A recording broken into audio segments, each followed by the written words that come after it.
As always, I'm Carl with Targets of Attitude, your absent-minded professor of knives and all things sharp. Sit back, grab your pens and papers, class is about to begin. Not looking at a particular knife today. Instead, I'm responding to an online argument I became involved in. A gentleman was wanting to know why he should buy a excellent knife when just a plain old everyday run-of-the-mill gas station knife would do him. His words, not mine, by the way. And the argument got a little heated at times, but all in all, it wasn't bad.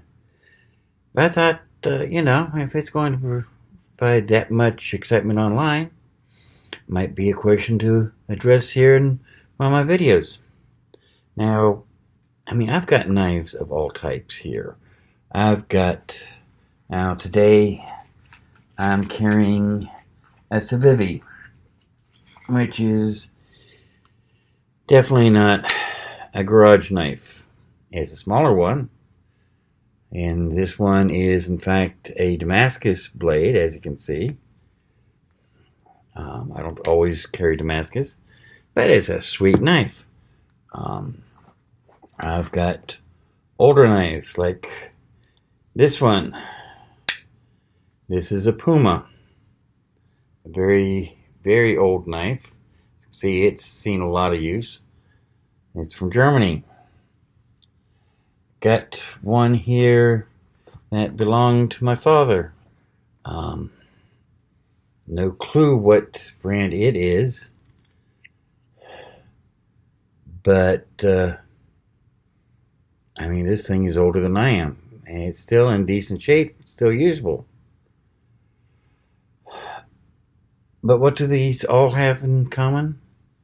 They're all better quality knives. And keep going. Here's another one. This one is a Queen Steel. Queen Steel number 9. This is almost as old as I am. But it's been taken care of. And it was a good knife. It's still working great. So why would you buy a cheap knife instead of a good knife? I'll tell you what, good knives aren't always expensive. Here's one that's not too bad. This one is a Ka-Bar. It's an unusual one. Ka-Bar only made these to be sold at Blade Show and SHOT Show and some other shows in 2018. So if you didn't attend one of those shows or buy one from someone who did, you're not going to get this. It's not an expensive knife. If it was going to be sold commercially, it'd probably be priced between $20 and $25. Still more expensive than the $8 gas station knife, but all in all, it's G10 handles instead of cheap plastic, so they're not going to break or chip on you. Good quality steel. Well, decent quality steel. It's 8CR13 MOV. So it's going to take an edge and it's going to hold the edge, and you're not going to spend more time sharpening it than using it. I think that's part of the question. All these knives I've shown you take an edge and hold an edge, and hold it for a reasonable length of time. It's not going to turn around and force you to sharpen your knife between every single use, which quite frankly some of the so-called garage knives, gas station knives will. They just don't hold an edge. So, but that's still, that's $25. Why would you go for the Civivi, which is an $80 to $90 knife, instead of the Ka-Bar? better steel, holds the edge even longer. G10 scales in again, but better quality G10. It's more nicely textured. Feels better in the hand. And there's another reason to buy a good knife instead of a cheap knife. Next time you're at a knife show or gun show, I'm sure you're going to find M-Tech knockoffs of K-bars all over the place. You're even probably going to find a few people trying to tell them that they are K-bars. You'll know the difference when you see the price. If you can touch a K-bar for less than $90, either it's not a real K-bar or someone doesn't know what they have, or they're giving you a ridiculously good price. One of the three. M-Tech looks the same. Only runs about $15, $20. But I guarantee you pick them up and you hold them in your hands, you're going to know the difference immediately. The K-bar just feels like a $90 knife. It's got the heft. It feels comfortable in the hand. It's well balanced. The M-Tech is okay. Don't get me wrong. I did a test a couple years back before I started doing the videos, and I really wish I had taped it because it would have made a great video. But I took 5 of those M-Tech K-bar knockoffs. I tested them against one real K-bar. What I found was interesting. One wouldn't hold an edge to save its life. One broke before I was even halfway through the testing. And one actually outperformed the K-bar. But 1 out of 5 survived the testing and actually outperformed the K-bar. The other 4 didn't. The other 4 either failed miserably or almost kind of sort of came close to doing as well as the K-bar. Do you want to take a 20% chance that your knife that you're spending $20 for is going to do what you need it to do? Or $15? Or $10? Or are you going to take a 1 in 5 chance that the knife's going to break the first time you use it? It's a real possibility. Here's some other examples. Okay. This one. It's a no-name knife made in China. And it looks almost identical to the Kershaw Leek. But look, it's spring assisted, you can just see that. But with Leek, the blade locks up perfect every time. This one doesn't. Sometimes it locks up, sometimes it doesn't. Do you want a knife that might lock up on you? It's assisted opening. Why is it not opening perfectly every time? I guarantee you a Leek would. This isn't. It's, quite frankly, yeah.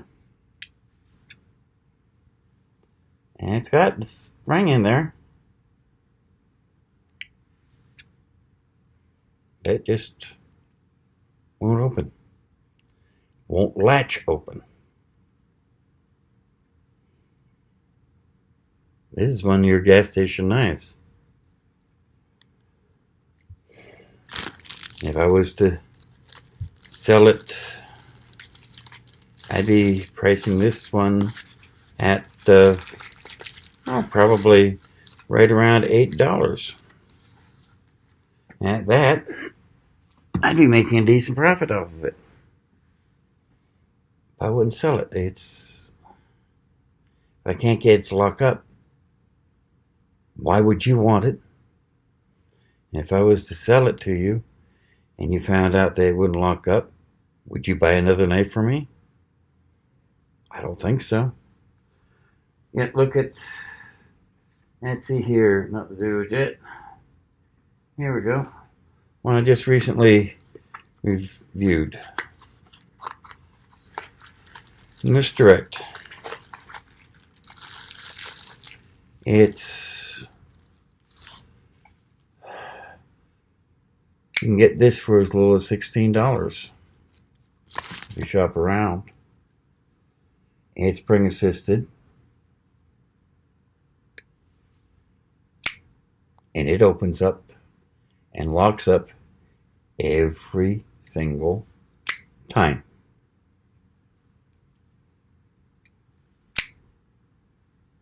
Is it a quality knife? Not really. This is one that Kershaw designates as part of its starter lineup, meaning that it's aimed for people who have never owned a knife before and want a decent knife as their first knife, or maybe to buy for your son or daughter as their first knife. It's a decent knife at a decent price, but it locks up. It does the trick. I guarantee you're not going to be sharpening that between every use. On the other hand, you could go for, let's see here. Here is a CRKT of Manashi. This is not assisted opening, but it opens nice.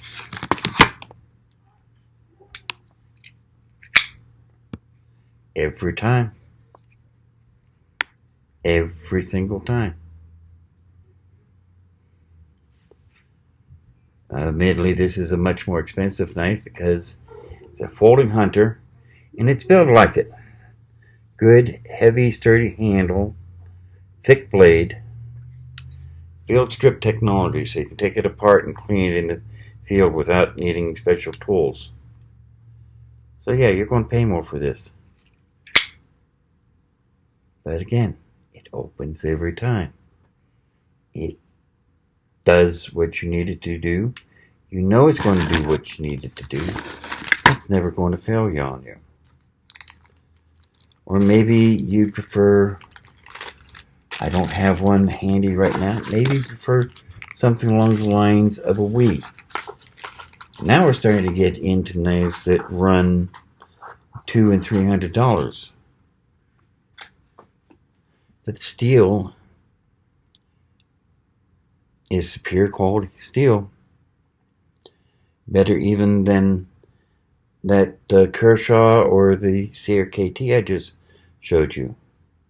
It's going to hold an edge longer. It's going to keep the edge nicer. It's going to feel better in your hand. It's going to be more comfortable. So I guess in the end, why should you buy a quality knife instead of a gas station knife? Do you want something that's going to do you good and serve you well, that you can count on every time? Or do you want something like this one that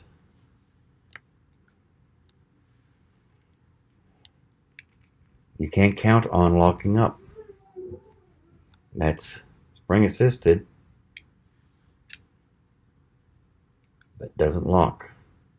Something that's going to close on your fingers is when you're trying to use it and cut you badly. Something that's not going to hold an edge to save your life. And quite frankly, it's likely to fail on you before a year's out. With any of the others I've shown, I mean, you can get a case knife for under $100 that's every bit as good as this Queen Street. You'll be passing it on to your grandkids. Or you buy 10 of these and they might last you a year and a half. Quite frankly, you get what you pay for. So, choice is up to you, my friend. If you want to buy a gas station knife and you think that's going to do you just fine, it's your money. It's your fingers. You got to make the choice. Me? I'm carrying an $80 knife because I know this one is not spring assisted, but it opens, it locks up, it holds an edge. I don't have to worry about it collapsing on my hands when I try to use it. I don't have to worry about the blade breaking unless I'm doing something incredibly stupid. And I can probably pass this on down to my grandkids if I take care of it. I'm certainly not going to be replacing it every single year for the rest of my life, unless, of course, I get careless and use it. And that might be a reason to go for a gas station knife. If you're the type that's always losing your knives, yeah. Okay. That might be a reason. Or if you're just a cheapskate. As I say, choice is yours. It's your money and it's your fingers. So, but for me, I'm going for the more expensive, better quality knife. And I hope you'll join me as I keep looking for even better ones at reasonable prices, even almost reasonable prices. In the meantime, I was in the middle of doing yard work when I came in to do this video. I gotta get back out there before it starts raining again, so you take care. I wish you luck. I hope you continue to join me on my search for knives. If you haven't subscribed yet, well, what are you waiting for? Subscribe button is right down there. Just go ahead and punch it. Let you know whenever I post a new video. And I hope you do. I hope to see you soon. You take care now, okay? Bye.